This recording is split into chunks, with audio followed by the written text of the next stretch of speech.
Hello, everyone, and welcome to this special episode of TTRPG Talk, where we are doing a Game Master Q&A today, where you can ask any and all of your questions about how to create games, run games, manage your characters, manage players, anything that you have got questions on related to running any of your favorite TTRPGs and being a game master in general.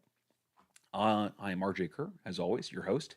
And so today, like I said, we're going to be answering all of your questions. I've had a few of them that have come in already that we're going to kind of work our way through as we go. But as you have other questions, or you have questions that are unrelated to this, or questions that are related to what we're talking about, please feel free to jump in the chat and yeah, speak your voice there, ask your questions, ask for clarification, any of that kind of stuff. This is an interactive channel as always, and so we love hearing from you. Definitely want to see what you're concerned about, what you're struggling with, what your thoughts and ideas are as we go along here. All right. So with that being said, let's see here. We've already got a message to chat. Fantasy and Vegan, good to see you here, man. Accessing the elder brain, RJ. Yeah, well, we'll see how well that holds up today, right? So um, let's go ahead and get started. So a bunch of you guys have either sent me questions or you have posted them into the community on our YouTube channel here. Um, and so let's go ahead and get started with some of those. Since I see that you're here, Fantasy Animal Vegan, I'm going to start with yours, despite the fact that it is a joke question, which was how much satisfaction do I get as a DM, I presume, when the party decides to barricade themselves into a room in a cave, knowing there's 10,000 bugbears waiting? There were only four, all right? They were only four, and some ghouls. But yes, to your point, right? I know it's kind of a joke question. I know it's relating to a specific campaign that we were running, but I think it speaks to, an important point as a DM, having fun with the game. And I think there's kind of like a half joking relationship with a lot of DMs in the game where the fun that we talk about, the fun they have is kind of putting your characters through, putting their players through the ringer, and and really kind of throwing stuff at them and getting to do all sorts of horrible things to the PCs. But there is a fun to challenge in TTRPGs, right? That's part of where the enjoyment of this comes from, is that the players have a good time because their characters are overcoming a challenge. They're having to find creative ways to solve problems and so on. And so as a DM, as a GM, I really find a lot of enjoyment in creating those challenging situations for characters. I never once doubted for a moment that you guys were going to be able to get out of that situation. And for those of you who weren't in that campaign, I'll paint a picture for you here. We had our party who had just taken a long rest, barricading themselves in an interior room inside this dungeon, and they had turned some ghouls earlier in the day before they'd taken so long rest, who had returned to feed upon the adventurers and couldn't get in because of the barricades. And then they had also ended up with a random encounter of bugbears who, being intelligent enough to set up an ambush, had done so at the other exit. So there were both exits into this room were effectively penned in by enemies, and the characters became somewhat besieged. And so they used the resources at their hand, that they had available to them. They did some creative thinking, created barricades, held the line, made decisions about where they were going to break through, how they were going to escape, and how they're going to deal with this. And they ultimately were very successful working their way through. And for me, that's a lot of fun, because I took a situation with a challenge, created this for it, made it challenging enough that you guys had to think about it, uh, and then ultimately you got through it. You succeeded, and that just felt good for me as a DM. So to your point, I get a lot of satisfaction out of that kind of thing. I think that really makes the game a lot of fun for me. When I get to see put cool puzzles and cool situations in the place there, and you guys, and watch how you guys unravel them and come up with your own solutions. Um, Cool. So to that end, let's go ahead and move on to some of the other questions here. Um, as I mentioned previously, if you have your own comments, questions, concerns, thoughts and ideas, please jump into the chat. This is always an interactive channel, even when we're just doing Q and A's here. So if you have any questions as we go through, I would love to hear them, whether they're related to what we're talking about or not. Okay, so we've got another post here from our very own Mr. Max here. He says, "I would greatly appreciate a nice workshop. Problem having thousands of ideas, but difficulty focusing them into something coherent." Is the first part of that question. Yeah, that can be tricky, right? Um, and it's good that you have thousands of ideas. That you know, ideas are the seeds for all of this. Okay. Um, what I would recommend that you do is when you have a million ideas and they don't all mesh together well. First thing I would do is I would have an idea list. So this is just a list that you keep somewhere that has all your random ideas on it. Store those because you're going to want to come back to them at some point, whether you're working on that right now or working on that later. I've got idea lists from years and years and years of stuff that I am literally just now getting to some of those older ideas. And there are some ideas that I come back to over and over and over again because I couldn't figure out how to make it work the first time. And now that I'm more experienced, now I know how to do it. Now I know how I want to work it into the world. The other thing that I would mention in terms of taking a number of these ideas and making them coherent is one of the techniques that I like to do is find two ideas on that list that I really like and then mash them together. I like them to be disparate things. I like them to be things that aren't necessarily related on the surface, and then having to come up with a reason why they would coexist. Um, and I find that challenge really helps me spark my creativity, helps me come up with something unique, but it also helps me kind of stay on track, gives me two veins to kind of follow, right? That I know need to converge, I know need to come together.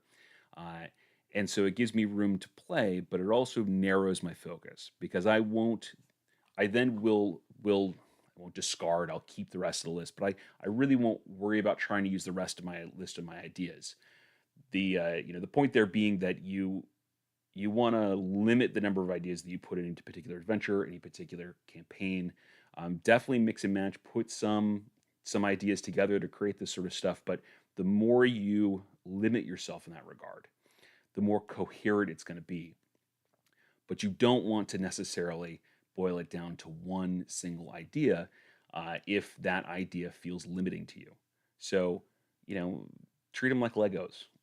Mix and match, put them together, but work on building the same thing. And if something doesn't fit, if one of your ideas does not fit into your what is becoming your overarching idea, toss it aside. Doesn't mean it's a bad idea. Doesn't mean you won't use it later. Just means it doesn't fit right here and right now. An example that I would say of that is on our last stream, we were building out a character for a social encounter, and we had come up with this idea that he was a monster hunter, and we'd start to build, former monster hunter, and we'd start to build sort of this background on him and some of his values and virtues and that kind of thing. And then there were a few ideas that were tossed in there that were great ideas, but they didn't fit that character in that moment. Things like, having, giving him some kind of magical acumen, or having him responsible for, the creation of one of these big monsters, or something along those lines, were really great ideas, but they didn't fit that particular individual. And so we capture those ideas, we put them to the side, knowing we'll come back to them later. But we just viciously chop away at everything that doesn't fit with that with that cohesive idea, with that core idea. So finding that core thread, that core thing you're focusing on, or core two or three things that you've mashed together or focusing on, and cutting away everything else that doesn't fall into that. That would be my advice on coming up with a coherent, um, you know, a coherent something, or a coherent adventure, a coherent campaign through sort of the miasma of 1,000 different ideas. And I hope that's a coherent answer. Um, if you want some more clarification on that, let me know. I will do my best to narrow down that thought process. But effectively, limit yourself to a few ideas and save the rest for later. That's what I'd say. Um, Follow on to that question here is encountering a scaling issue. Having a hard time, and I'm having a hard time with. I've read and watched videos on how challenge ratings work, and I'm still at a loss. Okay, yeah, no problem. Let's talk about that real quick. So, um, challenge ratings were a far more complicated thing in 2014 DMG, and presumably we're talking about challenge ratings in Dungeons and Dragons at this point. Um, and so they have been cleaned up a little bit with the 2024 methodology for this. And so effectively, how they work is that if you are trying to build a balanced encounter, right, and bear in mind, this is for balanced encounters, and not every encounter needs to be balanced. But if you're trying to build a balanced encounter, you would go into your 2024 Dungeon Master's Guide. You would go to Chapter 4.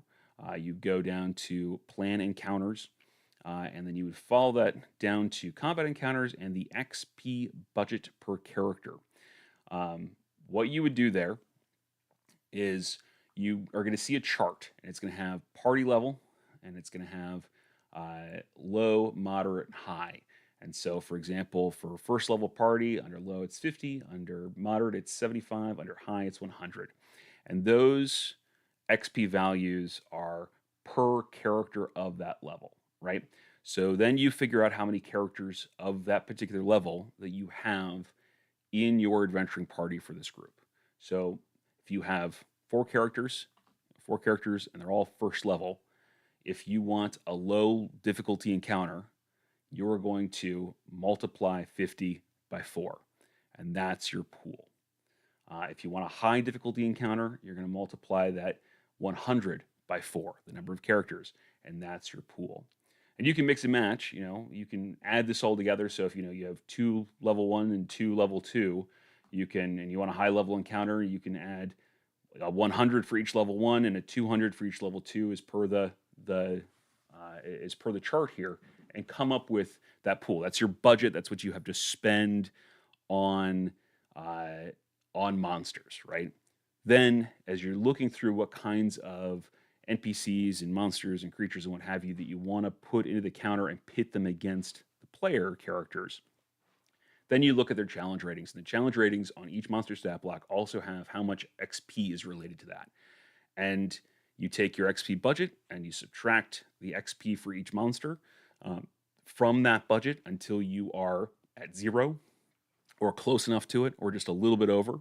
And that's going to give you that balance there. It literally is just creating your budget and then spending that budget on monsters. So I can't share the chart because of IP, but let me get a calculator up and share my screen, and I will do one kind of fresh example here for you, so we can kind of see the numbers work. So stand by.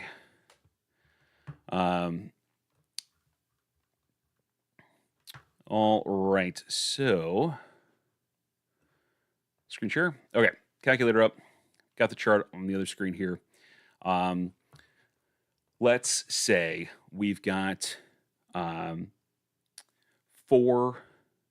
Let's say we have four. Let's say we have 4 player characters in our party. All right, nice simple numbers. All right, 4 player characters in our party. And let's say that 2 of them are level 2 and 2 of them are level 3, and we want a moderate difficulty encounter, something that's medium difficulty, right? So on our chart, it's 100. That means that for every second level character we have in the group, we get 150 XP. For every third level character we have in the group, we get 250 XP. We've got 2 of each, so we're going to say 150 plus 150 plus 225 plus, that's, sorry, 150, mistyped, plus 150 plus 225 plus 225, right? So for our first, second level character, our second level character, our first, third level character, or second, third level character. That means our XP pool is 750 XP. Now, as we go through and we find various monsters that we want to include in this, let's see, let me pull up some examples here. Let's see. For example, let's say we want to toss some ghouls in here, okay? Ghouls are CR1, and on their stat block, CR1 tells us that it's 200 XP, okay? So that means for every ghoul we want to put in here, we're going to subtract 200 XP. All right, so we can just keep doing that until we get down to close to 0 here. Now, in this case, you'll notice it doesn't come out evenly, right? We got 150 left. So we can make the decision whether we want to add an additional ghoul or we want to leave it here. If we leave it here, it's going to be a little easier. If we add additional ghoul, it'll be a little bit harder, but not out of the ballpark here. And so we're just getting as close to this number as possible without, grossly exceeding it and falling into the next level here. So that's really all it is. So not an irrelevant question, Mr. X. That is actually a very useful question, one that a lot of people struggle with initially. And this is new. This change in it is a new thing. There used to be a lot more math involved in this, so it has gotten cleaned up quite a bit. All right, so let's go ahead and real quick jump to the chat, answer some questions there, and then we'll come back to our YouTube community and some of the other questions that were sent in here. Fantasy Animal Vegan says, what are your tips for leveling up monsters? Like what a mega arcane rat as a major battle for 4 level 5 PCs. So to that end, I like to go back to the 2014 Dungeon Master's Guide, in that there is a section let me look up the actual chapter. It's chapter 9, Dungeon Master's Workshop, Creating a Monster is the section. And they got a handy little table that is monster statistics by challenge rating. And so what I will do then is I will figure out kind of what challenge rating I want this monster to be based off of the XP pool that I have. And then this will give me a table that tells me what that monster's proficiency bonus should be, what its armor class should be, what its hit point range should be, its attack bonus, its damage per round, its save DC. And I will either use those numbers straight, or I will massage them a little bit so that if the attack is a little more powerful and the armor class is a little bit lower, the defense is a little bit lower, or maybe the hit points are a little bit lower. If the defense, armor class, hit points are a little bit higher, I'll make the attack just a little bit lower. And they have guidelines for that in this section where they talk about if you are, for every 2 challenge ratings you are above your target, you need to drop either your attack or defense, whatever is too high, by 2 levels below your target. And it really kind of levels it out. And I've played around with that a bunch of times, and I've actually found that it holds up pretty well, even when using the kind of XP planning or the kind of XP budgeting that you do with the 2024. They did not include this chart in the 2024 Dungeon Master's Guide, so it is worthwhile picking up a copy of the 2014 to get some of those tools in there. Very useful. Okay.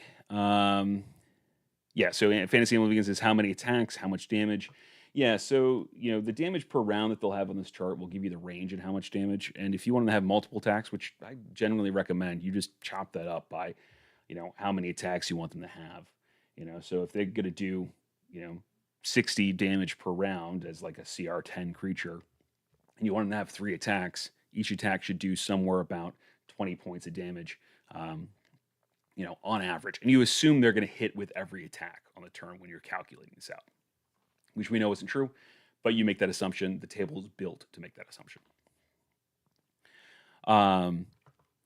Let's see here. Jonathan Frost says telegraphing an overpowering encounter is also a good idea. Offer environmental cues or other clues, perhaps from NPCs or something that to indicate the encounter might be a tough one. Absolutely, absolutely, you should, especially if it's an encounter that is above and beyond the expected abilities of your party. You really don't want them to accidentally stumble into a TPK. You want them to know that kind of thing is coming. Um, and or at least give them some warning if you can.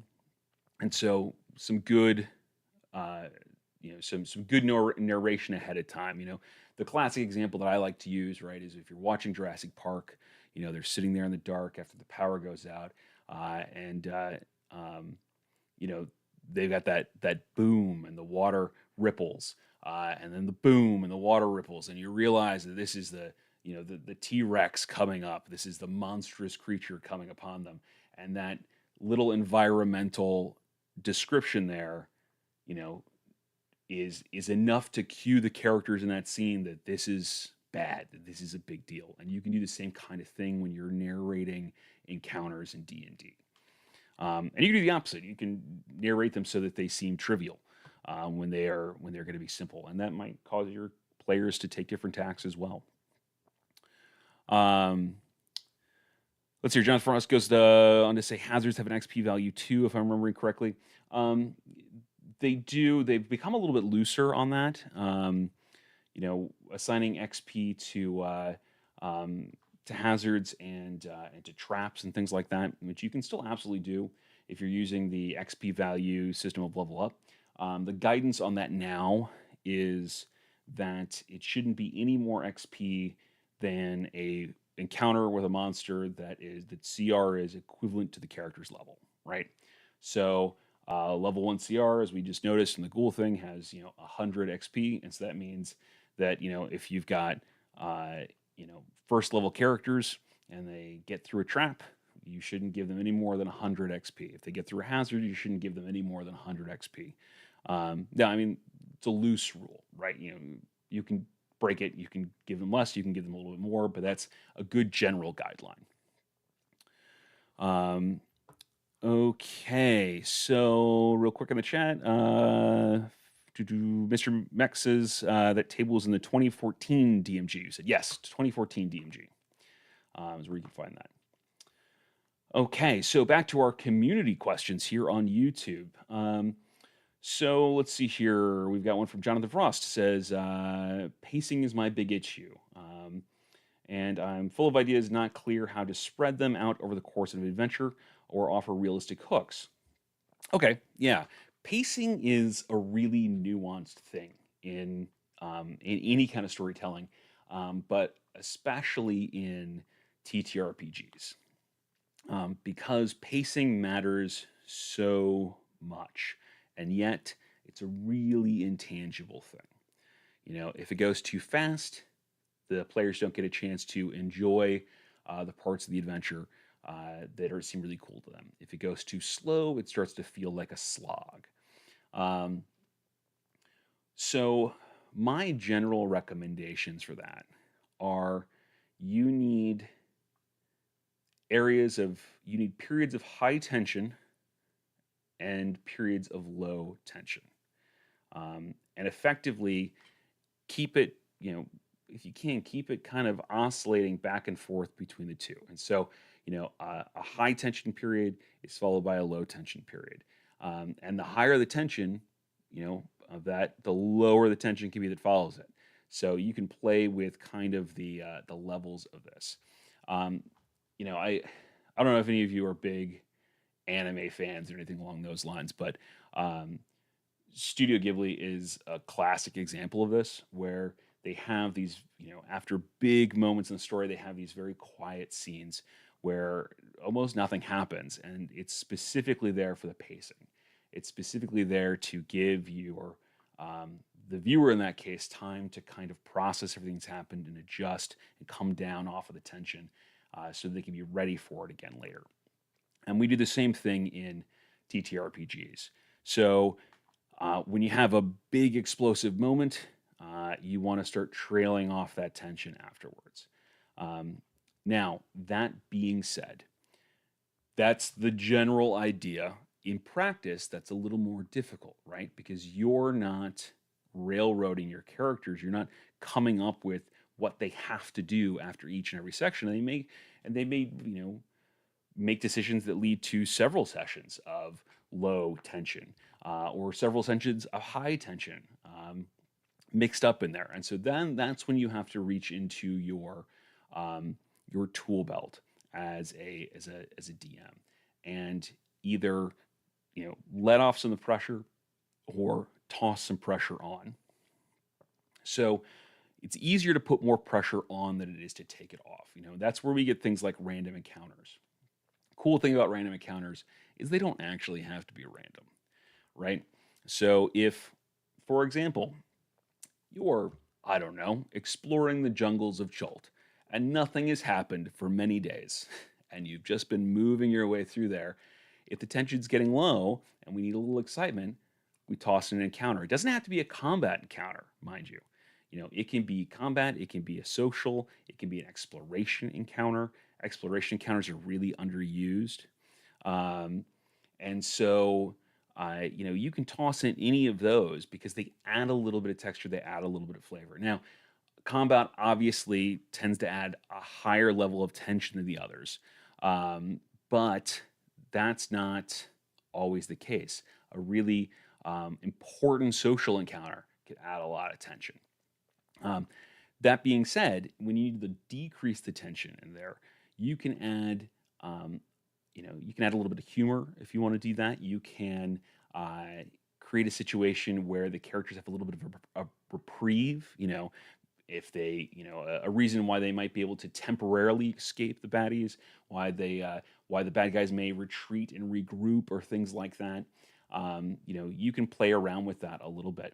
I will say that more often than not, though, you don't have to decrease the tension very often. You usually that will come about pretty organically. It's usually, in my experience, a matter of having to increase the tension. And so, um, so when you're planning out the adventure, to summarize here, when you're planning out the adventure, space out high action with low action, high tension with low tension. All right, so you're kind of alternating there, and then fine tune it as you play by dropping in encounters as necessary, and to give a few different levels there. And the only other thing I would say in there is don't limit yourself to it's always moderate difficulty encounters, it's always low difficulty, it's always high difficulty. Spread it around. Do a mix, and that will add a lot of variability and help with the pacing as well. Now, in terms of realistic character hooks, um, this one I think is a little bit easier to tackle, um, because it's a little bit cleaner in that if your NPCs each want something, then they have a reason to go out and hook other people into this search, into them trying to get something. If we reduce this into its most basic form, I've talked in the channel about how Kurt Vonnegut said that you should give every one of your characters something they want in every scene, even if it's just a glass of water, right? So if we're going to run with that kind of silly example, if you have an NPC who is thirsty and wants a glass of water, and there's they're not home, there's some reason they can't go to the well, they may go into the tavern and ask for water. They've got no money, they can't pay for it, and they're not going to give it to them. So I mean, now you have a need, you have obstacles. And now this character, this NPC, desperate for a glass of water, is going to turn to other people for help. They're going to do everything they can to achieve this goal. As silly and as minimalistic as it sounds, right? So to that end, you can do that with literally any other want. And so the more bad the more they want something, the more important it is to that NPC to get something, no matter how silly it seems, no matter how minimal it may seem to the players or the characters, the more desperately they will try to get it, the more tactics and the greater risks that they will take to do it. And so that may mean coming after, uh, you know, tracking down adventurers to go do something as opposed to going to the city watch, as opposed to looking for other help, as Or maybe they go and find help in the wrong place, and now they need, now they're in trouble and they need to get out of that. And so, really, it's just about coming up with a reason why an NPC wants something so badly that they are willing to take the risk of getting the players or getting the player characters involved. And so that's just a question of want and obstacle. Um, so they, the more they want something, and the more obstacles you put in the way in there, the more desperate that character will be to achieve it, the more likely they are to offer up their life savings, to beg and plead adventurers for help, to go looking for strangers to help solve this problem. Um, and so those, when you're writing them, may not feel realistic at the time.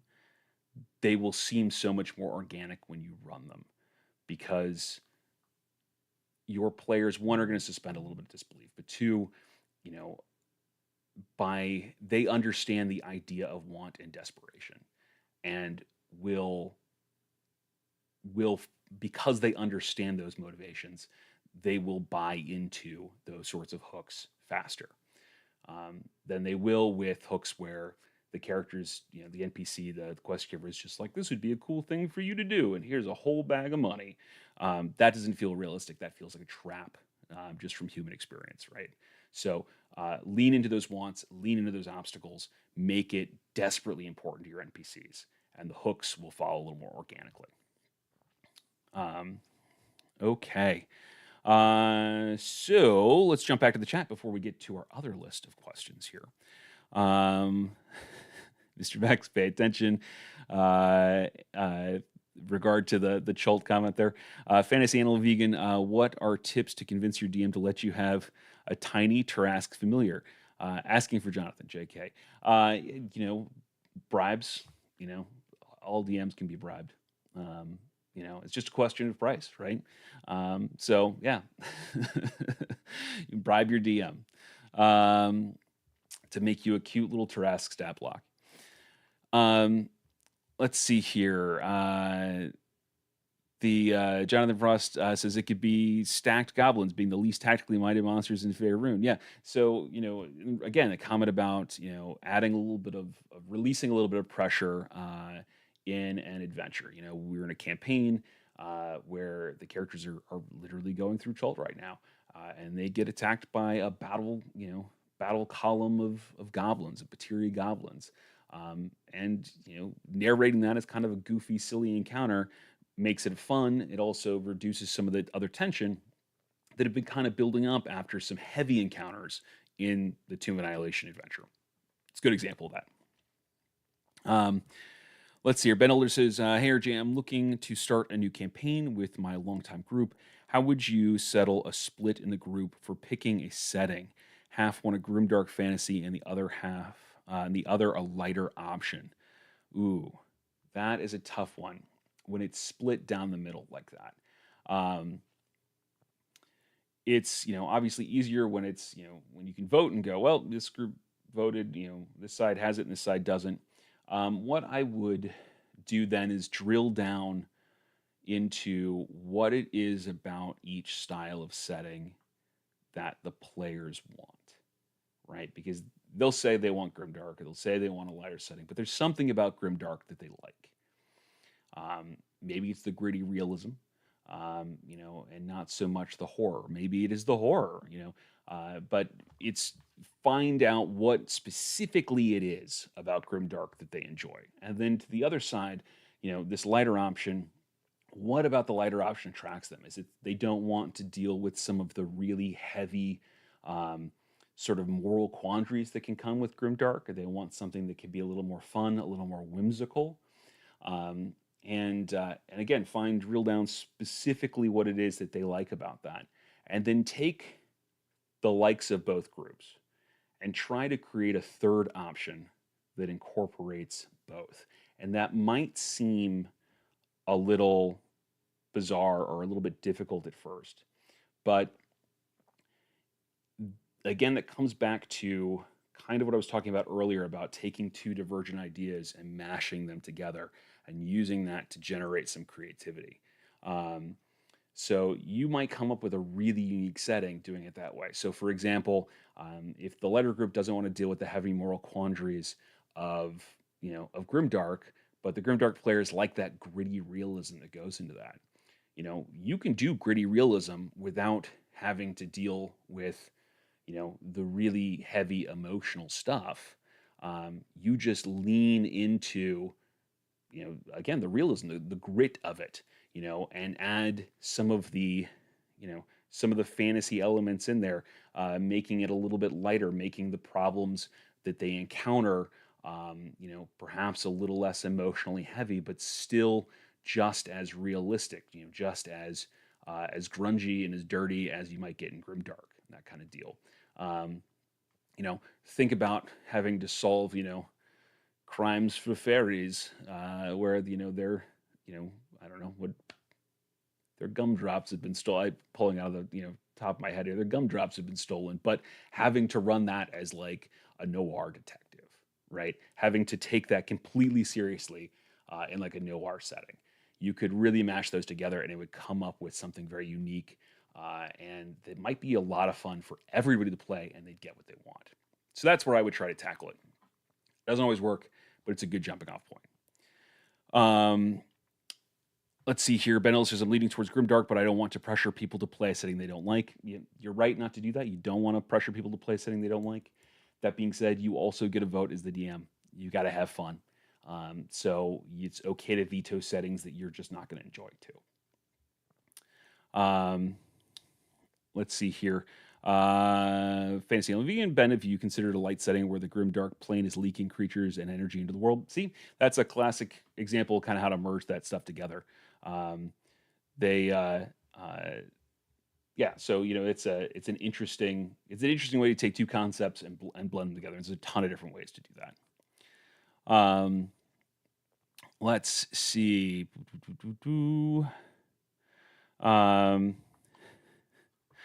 Comments about Trojan and Goblin Horse. All right. With that, let's go ahead and jump into some other questions that have come in through the community here. These ones are from the Discord server, or my Discord server, where first question is back to scaling encounters. How do you scale them on the fly when a party gets a level mid-session? I have a very simple answer to that. I don't let parties level up mid-session. I let it happen very, very rarely. I usually save a level up to the very end, unless there's a real good reason they need one right then and there, and that's usually because they are about to walk into something that's already scaled for a higher level. So I just have them wait. Plus, it takes a huge chunk of time in the middle of your session to go, hey, let's go ahead and everybody level up, because some people are ready, some people are not ready. And there's a lot of reading and research that goes into that sometimes, and it can eat up a huge chunk of playtime when they could do that on their own at home. So next one is, can you give a quick and easy example of creating encounter difficulties, and is there an amount of encounters that you recommend to have per day? So we did a little bit about the encounter difficulties earlier here. In terms of how many encounters you want to have per day, if you're looking for a budget on that, again, in the 2014 DMG, there is effectively an encounters per day table there where they recommend how much XP you have in your budget per day. That being said, I think characters can usually handle more than what's listed in that chart, especially with all the resources they have available to them in many cases. I'd say if you're playing a real low magic setting, then yeah, sticking to something like that, something along the lines of that table is pretty good, because effectively it comes out to, if you have if you have a party of 3 characters, they can handle one deadly encounter a day or something like that. Which not unrealistic. Deadly encounters or hard encounters are hard, and they are deadly. And if you're going into everything prepared, yeah, 100%. That's about what they're going to use up all of their action economy, all of their powers, all their spell slots, all that kind of stuff in the encounter. But one, it's a lot more interesting to put something that heavy hitting at the end of the day when they're a little bit depleted. And two, um, you know, they can burn through a lot of smaller encounters, low and mid level encounters in a day. Um, I usually guess that they're going to get through about 4 encounters of low or mid level before they're going to decide they want to rest. And even then, they don't necessarily need to rest. But I find that parties are kind of tend to bail out at that point where they start looking for long rest options after kind of plugging through that much there. So you have to feel it a little bit there, but you know, 3, 4, 5 encounters in a day, uh, it's generally pretty good. Generally fine. Um, let's see here. When creating random encounter tables for travel, what is a good sized list to have prepared? That is a really good question because you're going to see some huge variations in lists. Um, and with some being like, there's 6 creatures on this list, and others being like, this is a D100 list, where there's literally hundreds of creatures on this list. Um, so what I would recommend is think about how much time is going to be spent just exploring in that part of the world. So, for example, you already have a bunch of encounters in like a dungeon, right? They're already set up. You still probably want some wandering monsters in there periodically to just kind of spice things up, or to add a little tension when you need to. But there isn't going to be just huge swaths of time where nothing is happening in a dungeon for the most part. Um, so, having a table of 6 to 8 creatures, 6 to 8 encounters, I should say, not even creatures, but 6 to 8 potential encounters is good enough. If you are doing something that's a heavy exploration part of the adventure, they're going to be wandering the dark forest, they're going to be sailing, the seas for a good time, they're going to be hacking their way through the jungle or exploring the Arctic or moving through the desert for days and days on end. Yeah, I mean, I would probably target an encounter table with about 20 different options on it. I generally personally don't go much above 20, um, because the likelihood, one, knowing that you're not going to have a random encounter every day, and then two, knowing that you're not going to roll 20 different times between, you're not going to roll for an actual random encounter 20 different times in between planned encounters, means that you're going to have plenty of variety. And if they double up and they see something again later, it just adds consistency in the world. It just reminds them that, hobgoblins are a problem here, that kind of thing. Um, so yeah, so that's generally where I will fall in as the sweet spot for exploration heavy sections of the adventure, like lots of travel time, that kind of deal. Let's see here. What liberties do you have when reworking a monster stat block to fit your need in the story thematically? Infinite liberties. Absolutely infinite liberties. Um, Now, the fewer adjustments that you make, the the more likely you are to be within that same challenge rating. If you're going to mess with its armor class, hit points, or attack damage, or save DCs, um, that's where you're going to start adjusting the challenge rating for the most part. But pretty much everything else can be adjusted without affecting the challenge rating. You can even put into something to the effect of like 3 different resistances and immunities before the challenge rating has to be adjusted. So you can do a lot of toying with this kind of stuff. Um, and I highly recommend it. I really do. You can do as simple as just changing damage types and reskinning. You can completely alter attacks. You can take creatures that are one creature type and make them a different. I have a one shot where it's there's a whole bunch of constructs in it, and literally all I did was take a couple lines from the flesh golem stat block and put them into stat blocks for other more CR appropriate creatures like vine blights and zombies and what have you. And now all of a sudden they are different types of flesh golems. and they have different abilities, and they're unified by things like that aversion to fire and stuff like that. And that doesn't change the CR. It gives them lots of flavor, and there's very little else that I have to do to adjust. So I'd say you have tons and tons of liberty that you can mess about with. Um, the only time to really be careful is when you're modifying the defensive stats or the offensive stats. Um, okay, how do bastions work in actual play? That's a great question and a new one, because the bastion mechanics were codified with the 2024 Dungeon Master's Guide. Um, and the they are actually pretty simple. They're designed primarily for your player characters to run them with very little intervention from the dungeon master.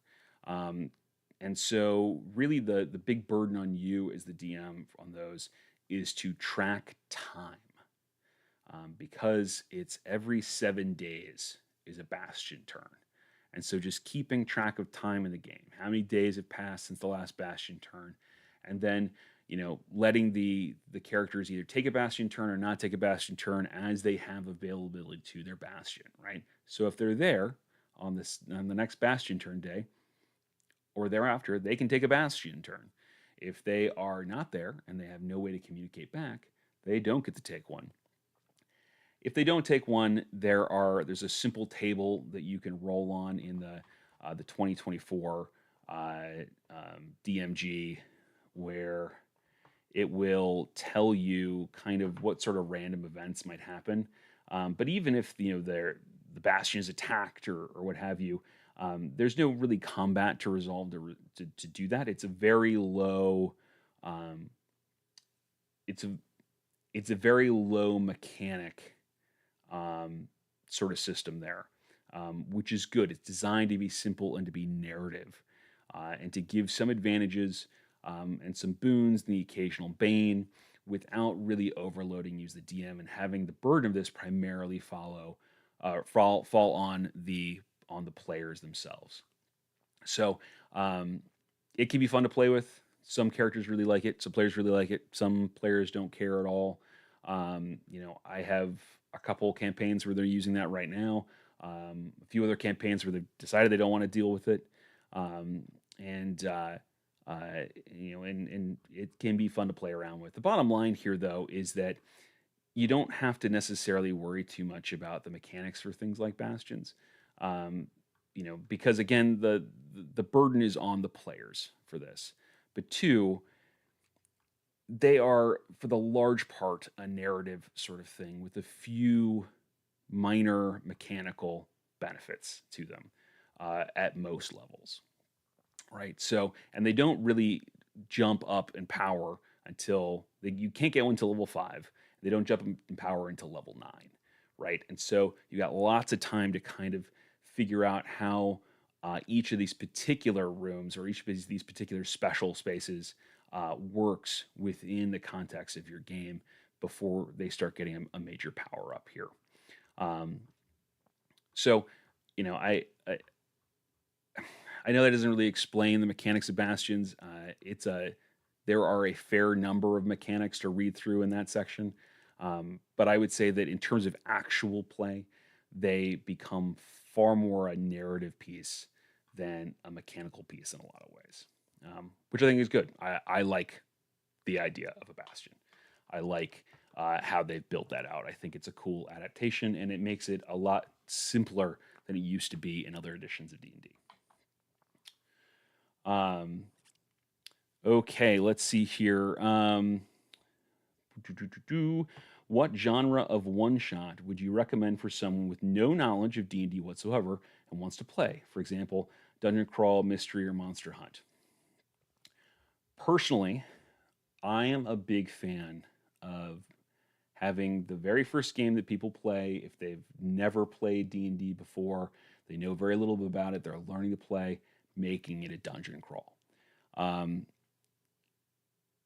And that's not because it's a classic sort of D&D experience, although it is, and I think it's an important one for everybody to have, and there's a lot of fun dungeon crawls out there. I'm a big fan of dungeon crawls. Um, but I recommend it because there is you don't get as much choice paralysis from it because, if you come to a fork in the dungeon, there is a left and a right. They have two options they can choose from. So they still get choice, but they don't have infinite choice. And infinite choice can be really overwhelming for a lot of new players because they're used to playing games with a specific set of options. And so, they maybe have 5 dialogue prompts they can pick from or whatever, but they're used to having, just those 5 options to be able to pick from, just those 3 options. And so it limits some of that and allows them to focus more on learning the game instead of pulling out of the ether any one of a million different things that they could do in any particular situation. Um, so dungeon crawls tend to be a really easy way to introduce uh, new players to the game. It's part of the reason why the very first adventure inside a campaign like Lost Mine of Phandelver, which is aimed at new players, is a small dungeon crawl. Um, because it just limits that decision fatigue. It makes it a lot easier for the players to focus on learning the game as opposed to making making choices without any kind of guidance. So that's what I recommend. Um, let's see here. What advice did you wish you got when you first started learning to be a DM? Yeah. Okay. So here is probably the best piece of advice that I've ever received, and I found it in a random interview with Chris Perkins.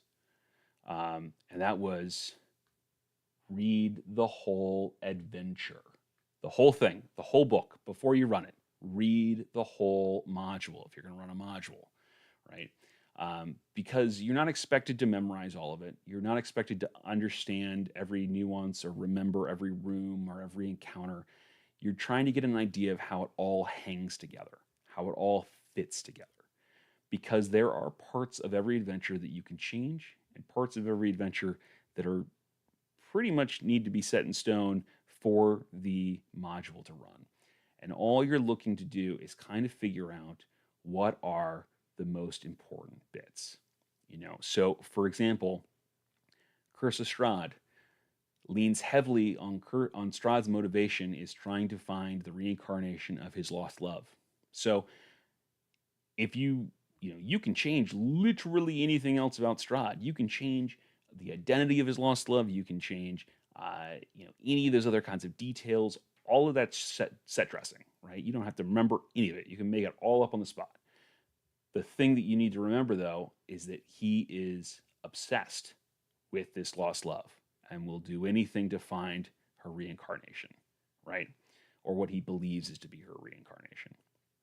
So as long as you don't change that, the module runs smoothly. It'll run as planned. And so by reading the whole thing, you learn what I'll call hinge points are, right? Those pieces that the story pivots on, right? That the adventure requires to kind of happen, those elements.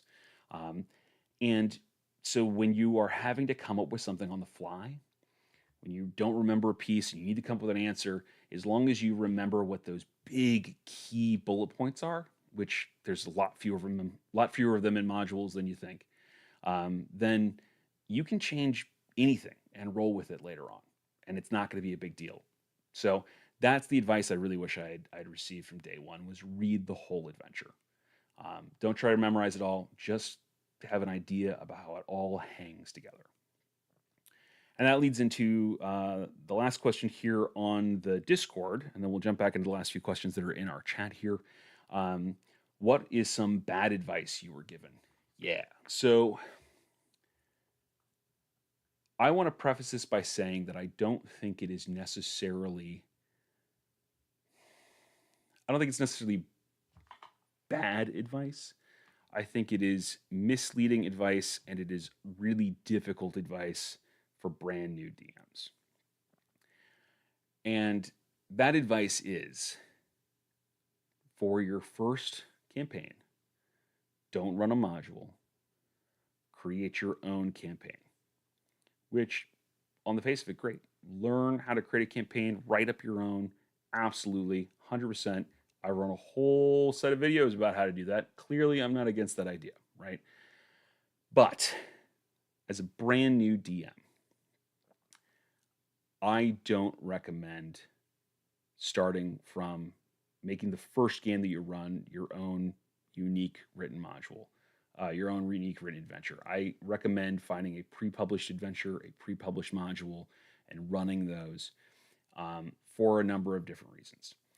The argument against that, the reason people say to create your own, is so that you don't have to quote unquote memorize a full module.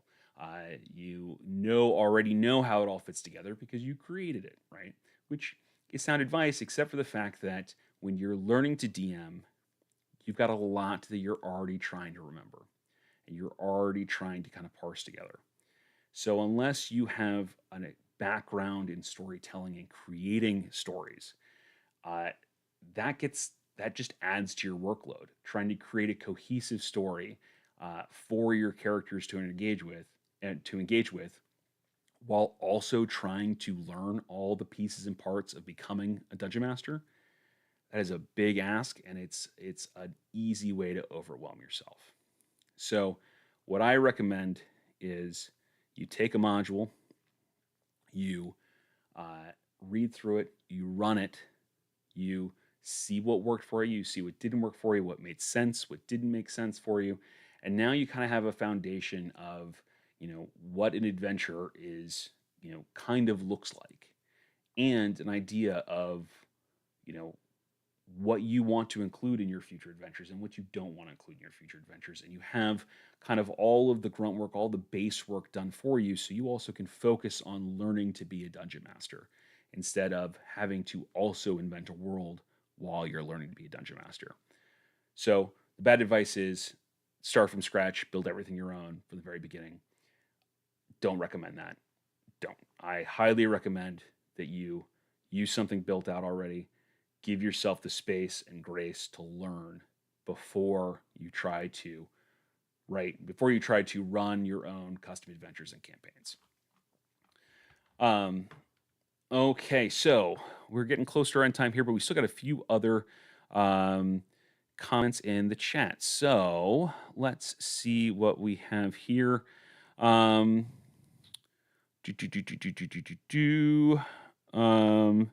Jonathan Frost says, wandering monster lists don't always need to be monsters. NPCs, hazards, puzzle traps are all viable entries, and the table should be curated to the environment. 100% agree with that. In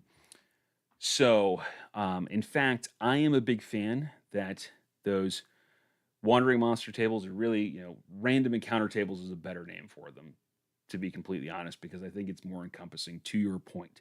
Not always monsters. It can be NPCs. It can be people to talk to. It can be hazards. It can be puzzles. It can be traps. It can also be good things that happen. I am a big fan of littering in a few little lucky moments into those. Little boons, little, blessings that they might get from, forest spirits or caches that they find from former adventurers, or an old open grave they stumble over that has gold in it or something along those lines. Very random. You don't want to fill the encounter table with them, but having one or two of those in there means that every time you get a random encounter, it doesn't mean it's a bad thing, right? It doesn't teach your players that every time a random encounter comes up that they need to be ready for a fight or ready for combat or ready for to sneak past the guards or something along those lines. It's sometimes good things happen. So I completely agree with what you're saying there, Jonathan Frost, and I would add to it, add some lucky moments in there, add some cool things, add some good things. All right, last question for the night. Let's see here. Mr. Mack says, what resources do you use for in-person sessions versus online sessions? That is an excellent question. Okay. Full disclosure, I run a lot more online sessions than I run in-person sessions. I do have some regular in-person games, so I do that a fair amount, but I frankly find it a lot easier to run games online. I know that there's a lot of people that aren't big fans of that, and no shade on that. Absolutely. I personally just find it a lot easier. I have a master tier subscription to D&D Beyond, and that gives me access to D&D Beyond maps. Um, and so I use D&D Beyond as my major resource. I run most things off of that. I'll use Notion to keep some of my notes, and to kind of keep things kind of outlined. But you know that set of dice and my DM screen, that's you know that's the basics of what I need to run a game. Now you're playing with me, I'll have Kinku FM and all that kind of stuff in there and all those little extra bells and whistles, but frankly, you can run, and I have run for years, very compelling games with just D&D Beyond, a notebook, and DM screen and some dice, and that is frankly a lot of what I will. That's basically what I'll use 90% of the time. It's more minimalistic than a lot of people, but I find that you don't need a lot to run a game, and while the bells and whistles can be fun, they also can detract, because if you're worried about using them and the placement of them and integrating them, you're not focusing on the events, the story. You're not focusing on the characters, and you're not focusing on what they're going through. So as you get more experience and you realize, you know what, I really want there to be some music. I really want there to be a soundtrack. Sure, work that in. Absolutely. Because you've kind of got the basics down. And now you've got a little more bandwidth, a little more processing power to in your brain to kind of deal with that and add those in. But for the basics, online D&D, D&D Beyond, a notepad, DM screen, and my dice. Now, for in person, I carry with me uh, always my DMG, my player's handbook, and my monster manual. Um, if I'm running a module, I also have that module book with me. I bring my DM screen with me. I bring my dice with me. I bring a notebook with me, and then obviously, pens and paper or pens and erasers or pencils and erasers, that kind of deal. Um, that's my minimum. I will do a lot more theater of the mind. Uh, I'll do a lot more theater of the mind in in-person games. For a long time, I really tried to have tactical maps and minis for all this kind of stuff, and it's fun, but it also, to some extent, slows the game down, because if you've got to stop for every combat to draw up a unique map for it on whatever your tabletop grid of choice is, then you know you spend a few minutes doing that. The energy of the table begins to fade a little bit while the players are waiting on you to do that, and then you got to kind of get back into the energy of that.